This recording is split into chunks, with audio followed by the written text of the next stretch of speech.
Welcome to bird media. నేను మీ Pawan Krishnamurthy. Joseph Vijay Tamil Nadu ముఖ్యమంత్రి అయితే ఇలా ఇదివరకు గతంలో జరిగిందో లేదో తెలియదు కానీ ఫర్ ద ఫస్ట్ టైం అనుకుంటా, నా వరకు అయితే తెలిసి ఫస్ట్ టైం ముందుగా ముఖ్యమంత్రిగా ప్రమాణ స్వీకారం అయింది. తర్వాత అసెంబ్లీకి వెళ్ళి ఎమ్మెల్యేగా ప్రమాణ స్వీకారం. ముందుగా దైవం సాక్షిగా ప్రమాణం చేసి అసెంబ్లీలోకి వచ్చిన తర్వాత మనస్సాక్షిగా ధృవీకరిస్తున్నాను అన్నటువంటి ముఖ్యమంత్రి కమ్ ఎమ్మెల్యే విజయ్ కావచ్చు. ఒకవేళ గతంలో ఇలాగే ఎవరన్నా ముందు ముఖ్యమంత్రిగా తర్వాత ఎమ్మెల్యేగా ప్రమాణ స్వీకారం చేసినటువంటి వాళ్ళు ఎవరన్నా ఉన్నారా అనేది ఒకసారి చెప్పండి. అదొక పాయింట్. అండ్ ఆఫ్టర్ దట్ అంటే సంకీర్ణ ప్రభుత్వం ఒకటి కదా, ఇన్ జనరల్గా మనం చూస్తాం ముఖ్యమంత్రి ప్రమాణ స్వీకారానికి ముహూర్తం ఖరారని చెప్పి ముందుగా బయట బహిరంగంగానే ప్రమాణ స్వీకారం ఇవన్నీ చేస్తారు ముఖ్యమంత్రిగా. అసెంబ్లీకి వెళ్ళిన తర్వాత అసెంబ్లీ శాసనసభాపక్ష నేతగా లీడర్ ఆఫ్ ద హౌస్ కింద ప్రమాణం చేస్తారు. ఎమ్మెల్యేగా ప్రమాణ స్వీకారం ఇవన్నీ అవుతూనే ఉంటాయి. నాకు తెలిసి ఫస్ట్ టైం కాకపోవచ్చేమో అన్నటువంటిది ఉంది డౌట్. బయట ఉన్నటువంటి వార్తల ప్రకారం కూడా మేబీ అయి ఉండొచ్చేమో అనేది కూడా ఉంది. సరే, అది ఒకటైతే ఇక్కడ ఆయన ప్రమాణ స్వీకారం జరిగినటువంటి తొలి రోజే తమిళనాడు రాజకీయాల్లో సరికొత్త వివాదానికి తెరలేచింది.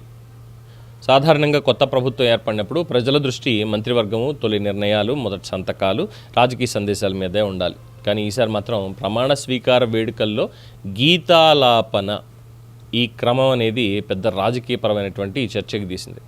చెన్నైలో జరిగిన ప్రమాణ స్వీకార కార్యక్రమం వందే మాతరంతో ప్రారంభమైంది. అనంతరం జాతీయ గీతం జనగణమన ఆలపించగా చివర తమిళనాడు రాష్ట్రగీతమైనటువంటి తమిళత్తాయ్ వాల్టును అక్కడ ప్రదర్శించారు. ఇక్కడే వివాదం మొదలైంది. ఎందుకనంటే తమిళనాడులో ప్రభుత్వ కార్యక్రమాల్లో సాధారణంగా తమిళత్తాయ్ వాల్టుతో కార్యక్రమాన్ని ప్రారంభించి చివరిగా జాతీయ గీతంతో ముగించడం అనేది చాలా కాలంగా కొనసాగుతున్నటువంటి సాంప్రదాయం. అయితే ఈసారి ఆ క్రమం మారడంతో ప్రతిపక్ష డిఎంకే తీవ్ర అభ్యంతరం వ్యక్తం చేసింది. డిఎంకే నేతల వాదన ప్రకారం రాష్ట్రగీతాన్ని 3వ స్థానానికి ఎంటడం తమిళ గౌరవాన్ని, భాషా ఆత్మగౌరవాన్ని తగ్గించడమేనంటూ వాళ్ళు ఆరోపించారు. తమిళనాడు రాజకీయాల్లో తమిళ గుర్తింపు అనేది అత్యంత సున్నితమైనటువంటి అంశం కావడంతో ఈ వివాదం వెంటనే రాజకీయ రంగు దాల్చింది. ముఖ్యంగా విజయ్ ప్రభుత్వం బీజేపీకి దగ్గరవుతోంది, బీజేపీని సమర్థిస్తోంది అనేటువంటి ఆరోపణల్ని డిఎంకే మరింత బలంగా వినిపించడం ప్రారంభించింది. ముఖ్యమంత్రిగా తొలి అడుగులోనే విజయ్ బీజేపీ విధానాలకి అనుగుణంగా వ్యవహరించారు అంటూ డిఎంకే పార్టీ విమర్శలు గుప్పించింది. దీని మీద స్పందించినటువంటి టీవీకే మాత్రం ఇది రాజకీయంగా అనవసరంగా పెంచుతున్నటువంటి వివాదం అని చెప్పి వాళ్ళు అంటున్నారు. కార్యక్రమం రాజ్భవన్లో జరిగినందున మొత్తం ప్రోటోకాల్ గవర్నర్ కార్యాలయం ఆధ్వర్యంలోనే నిర్వహించబడింది అని వివరణ ఇచ్చింది. అలాగే వందే మాత్రం 150వ వార్షికోత్సవం సందర్భంగా కేంద్ర హోంమంత్రిత్వ శాఖ ఇచ్చినటువంటి మార్గదర్శకాల ప్రకారమే ఈ క్రమాన్ని మేము పాటించామని కూడా వాళ్ళు స్పష్టంగా చెప్పారు. అయితే ఈ వివరణతో వివాదం ముగలేదు. ఆసక్తికరంగా కేవలం డిఎంకే మాత్రమే కాదు, విజయ్ ప్రభుత్వానికి మద్దతు ఇచ్చే అన్ని వామపక్ష పార్టీలు కూడా దీని మీద ప్రశ్నలు లేవనెత్తాయి.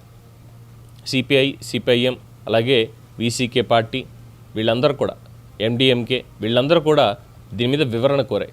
రాజకీయంగా ప్రాధాన్యం అయితే వచ్చింది. మరి భవిష్యత్తులో తమిళ సాంప్రదాయాలకు విరుద్ధంగా కనిపించే నిర్ణయాలు కూడా పునరావృతం కాకూడదు అంటూ హెచ్చరికలు కూడా జారీ చేశాయి. ఈ చిన్న సంఘటన ఒక చిన్న ప్రోటోకాల్ అంశంగా కనిపించినప్పటికీ తమిళనాడు రాజకీయ స్వభావాన్ని అర్థం చేసుకుంటే దాని వెనుక ఉన్న సున్నితత్వం అనేది స్పష్టమవుతుంది. తమిళ గుర్తింపు, భాష, గౌరవం, కేంద్ర రాష్ట్రాల మధ్య సంబంధాలు, అక్కడ రాజకీయాల్లో ఎప్పుడు భావోద్వేగాలకి సెంట్రల్ పాయింట్గా ఉంటాయి. అందుకే ప్రమాణ స్వీకార కార్యక్రమంలో పాటల కార్యక్రమం కూడా పెద్ద రాజకీయ చర్చగా మారిపోయింది. మొత్తానికి విజయ్ ప్రభుత్వం ప్రయాణం మొదటి రోజే ఒక సున్నితమైనటువంటి రాజకీయ వివాదాన్ని ఎదుర్కొంది. ఇది కేవలం గీతాల క్రమం మీద జరిగిన వివాదం మాత్రమే కాదు, తమిళ అస్తిత్వ, జాతీయత, ప్రాంతీయ రాజకీయాల మధ్య సమతుల్యత ఎలా పాటించాలి అనేటువంటి ఒక పెద్ద ప్రశ్నను కూడా ముందుకు తీసుకొచ్చింది. సో విజయ్కి ఇది ఒక రకంగా సవాలని చెప్పుకోవాలి. దాని మీద తను జస్టిఫికేషన్ ఇచ్చుకోలేడు, at the same time oppose చేయలేడు. బట్ సైలెంట్గా తన పని తను చేసుకుంటూ వెళ్ళడమే. కుదిరితే తర్వాత దీనికి సంబంధించి ఏమైనా చేంజెస్ చేసుకోవచ్చు. ఇన్ జనరల్గా మనకి తెలుగు రాష్ట్రాల్లో కూడా చూస్తే, ముఖ్యంగా ఇటీవల కాలంలో కేంద్రం సర్క్యులర్ తెచ్చింది కాబట్టి ముందు వందే మాత్రం పాడుతున్నారు. లేదు అంటే ముందుగా ఇక్కడేమో జై జయ తెలంగాణ, లేదంటే ఆంధ్రప్రదేశ్లో మా తెలుగు తల్లికి మల్లెపూతండతో స్టార్ట్ అయ్యి కార్యక్రమం అంతా అయిపోయిన తర్వాత వెళ్ళేటప్పుడు అప్పుడు జనగణమన పాడి జై హింద్ అని చెప్పుకుని వెళ్ళిపోతాం. స్కూల్లో కూడా అంతే, పొద్దున మార్నింగ్ ప్రేయర్లో వందే మాత్రం, సాయంత్రంలో ఇంటికి వెళ్ళేటప్పుడు జనగణమన. అలాగే ఇక్కడ కూడా. బట్ ఇది గవర్నర్ ఆఫీస్లో జరిగింది అంటే అది ఎవరు చేశారు? ఇన్ జనరల్గా అయితే దాన్ని ఎవరు అసలు టచ్ చేయరు.